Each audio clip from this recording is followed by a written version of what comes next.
Okay, sa punto pong ito mga boss, pag-usapan naman natin dahil may panukalang batas na nagsasabing mandatory SIM card registration para sa mga gumagamit po ng cellphone o lahat ng mga Pilipino na gumagamit ng cellphone. Kailangan muna ipaparehistro ang para ma-check kung sino yung may-ari ng SIM card. At para pag-usapan niya, makakasama po natin ngayong umaga ang IT expert na si Mr. Jerry Liao. Sir Jerry, welcome back. Magandang umaga. Good morning. Good morning sa ating mga boss. Ayan, siguro pag-usapan natin itong SIM card registration. Okay na siya sa house, no? Can you tell us more about this? Okay. Ito yung House Bill 5231, no?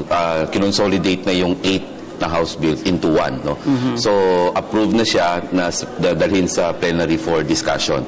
So, this is called SIM Card Act, wherein lahat ng SIM cards na ginagamit natin ngayon, of course, prepaid, no? Kailangan mong i-register bago mo siya magamit, no? So, ano na yan, pag naging batas na yan, hindi ka na basta-basta pwedeng bumili ng SIM card, tapos lalagay mo sa phone mo, tapos gagana na, no?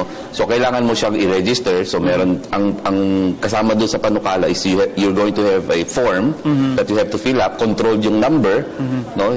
Tapos, you have to present a valid ID, tapos, within 15 days, dala yung dealer, kung saan mo nabili yung card, no?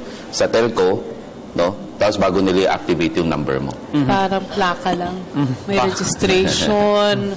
Oo, kailangan mong iparegister doon sa subscriber, no? Sir Jerry, matanong ko lang, yung mga existing pong gamit nating numero, cellphone number ngayon, halimbawang na patupad na yung panukalang batas, hindi na muna ito gagana unless iparehistro po natin at magdala tayo ng mga requirements nila, gaya nga ng ID na nabanggit ninyo. Sa tingin ko lang, bibigyan tayo ng grace period. No? So siguro in a matter of natin 3 or 6 months, you have to register your number, no? Pag prepaid, So siguro magbibigay sila ng deadline, itong date na to, pag hindi pa nag-register hindi mo pa na-register yung SIM card mo, i-deactivate namin yung number mo. Kasi part of the bill, yung sa House Bill 5231 is binibigyan ng karapatan or authority yung mga telco operators to deactivate numbers, unregistered numbers. I-deactivate nila yon. Sir, ano po itong mga advantages, halimbawang maipasa itong panukalang batas na ito? Ano pong ito? Well, unang-una, accountability. Sabihin, lahat ng activity na ginagawa mo sa telepono mo, accountable ka, no? Unlike right now, nakikita natin ang daming scam na nangyayari, di ba? Maraming panloloko, hanggang sa pagpapasabog ng mga bomba.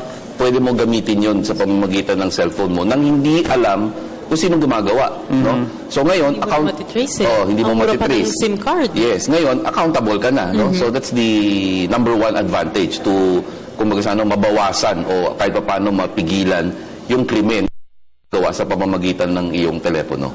Ito po bang SIM card registration exclusive lang po para sa mga prepaid subscribers? Yes. Kasi pag postpaid kasi, may meron ka na registration namang, na yun. meron ka ng record. So prepaid talaga siya. That's right. Meron din po ba itong negatibong epekto naman, halimbawa? Ang sinasabi lang nila is privacy. That's one, kasi nga, binibigay mo yung information mo. But the same, no? When you say privacy, yung mga credit card holders, yung mga postpaid subscribers, lahat naman, binibigay naman yung mga information. Kumbaga wala naman nangyayari, no? So far. Tapos, nila, pag wala ka naman daw ginagawang masama, anong dapat mong ikatakot, no? So, yun lang naman yung nakikita nilang yung privacy issue. But of course, sa side naman ng mga telco, sinasabi nila na parang useless daw tong exercise na to dahil people can always fake their IDs, no? So, yun naman ang sinasabi nila. So, until such time na hindi mo ito na-implement, of course, there is no way for you to really determine kung pinipeke mo ba ito o hindi. You have how many millions of prepaid users, no? So, ilan ba ang pwedeng mameke niyan, hindi ba? So, 100 million Filipinos, siguro nasa 50 million ang gumagamit ng cellphone, ano? Siguro, feeling ko mas madami pa kasi we're talking of SIM cards, ha? Kasi nga, ilan ang SIM card mo? Isa lang. Isa lang po. Pero karamihan, meron dalawa, meron tatlo. Si Bong Makawang, alam ko, tatlo SIM card. Okay, so safe mo na sa dalawa, no? So kung let's say you have, 100 million mobile subscribers, i-times 2 mo pa, no? So siguro mga 200 yan. Oo. Ako naman, di ba kanina nga nabanggit ko, itong pagpaparehistro, yung proseso ng pagpaparehistro, para ka lang nagparehistro mo. Kanino po ba ang responsibilidad itong pagre-rehistro ng SIM card mo? Sa subscriber po ba o doon sa telecommunication na company na yung show sa Okay. telecommunication company? Well, according to analysts, it should have been done long time ago. No? When you started this service, kailangan dapat lahat talaga rehistrado. Okay? So siguro sabihin din natin sa mga boss natin na hindi po tayo ang bansa na kauna-unahang gagawa nito. There are more than 80 countries already na mandatory yung registration. Tayo lang yung hindi gumawa. No? So dito is kailangan talaga ma-register mo ito, 'di ba?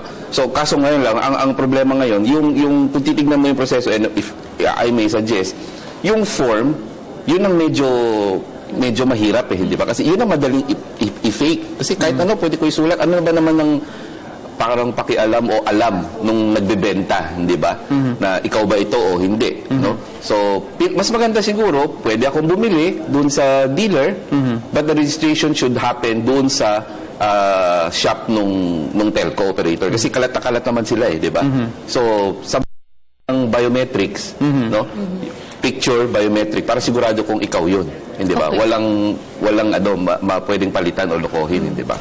Hindi kasi 'di ba yung mga SIM cards ngayon makikita mo na sa mga tindahan, kung saan-saan na, 'di ba? Sabi nga, parang candy. Oo nga, parang candy na lang. At as low as 30 pesos, meron ka ng bagong number, may bago ka ng SIM card. Pero pag nagkaroon na ng ganitong klaseng batas, ibig sabihin po hindi mo magagamit yung SIM card hangga't hindi ito rehistrado. At Right. ito, available pa rin po ba ito sa mga tindahan or doon na mismo hindi, sa... ngayon nga, pwede mo pa rin bilhin sa tindahan.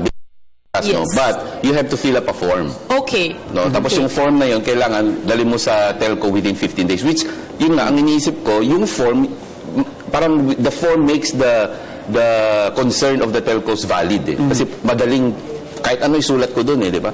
Okay. Yes. Sir Jerry, matanong ko lang, halimbawa ang cellphone ko nawala.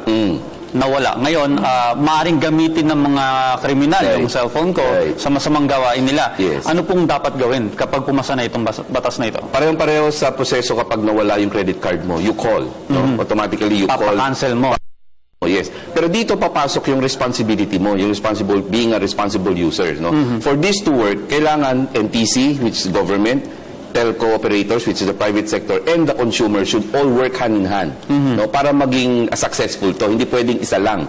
So pag nawala ko yung telepono ko, nawala yung SIM, now you have to report na nawawala yung o ninakaw yung aking cellphone kasama yung SIM card, then the operators or the NTC will deactivate it and give you another SIM with the same number. No? Bale wala na yung isa, di ba? Kasi ngayon parang pag nawala, kung mapapansin mo, ang concern mo is nawala yung SIM card, depende kung matagal na sa'yo o hindi, di ba? Kasi kung hindi, sabihin mo, bibili na lang ako ng bago. Hindi na pwedeng ganun ngayon pag naka-register na sa'yo. Alam nyo, ang dami matutulungan nito. Halimbawa, yung maaari itong gawing ebidensya sa mga kaso sa korte. Yes. Halimbawa. Pero ang question ko po dito, ito po ba yung free? Mamaya na naman sa mga subscriber naman Hindi, walang bayad yan. Wala dapat bayad Pero to. kung katulad yung opening natin kanina, sinabi niyo yung cyberbullying. Cyberbullying can be done via phone. No? Hindi lang sa social media. So kung tinext ko si Carla, sabi mo, ganda mo, tapos na Cyber, ulit-ulit di ba?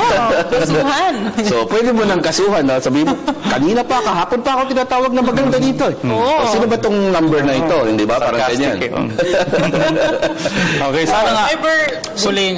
Sana nga maipasa na itong batas na to at ma-implement Yes, na oo. upang maproteksyonan din lahat ng mga gumagamit ng cellphone dito sa Pilipinas. Maraming salamat. Thank you, Thank you so thank much. you. Kami na naman natin natutunan ngayong umaga na kasama natin si... IT expert, Mr. Jerry Liao.